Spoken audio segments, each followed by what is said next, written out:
बुद्धीला व्यवहाराची जोड हवी. पाणिनी हे संस्कृतचे महान व्याकरणकार.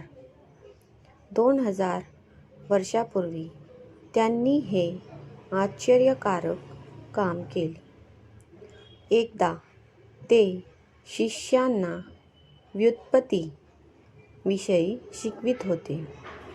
त्यावेळी एक वाघ मांसाच्या वासाने तिथे येत होता.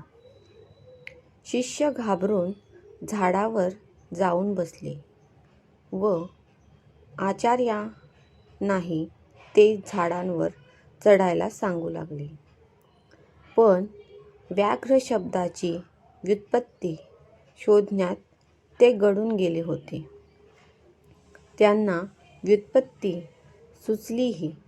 व्याजिघ्रति इति व्याघ्र म्हणजे वास घेत चालतो तो वाघ. पण झाले काय, वाघाने त्यांचीच शिकार केली.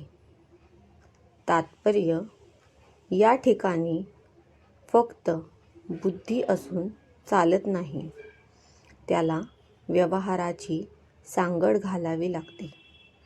मित्रांनो, तुम्हाला ही कथा आवडली असेल तर चॅनलला लाईक आणि सबस्क्राईब नक्की करा.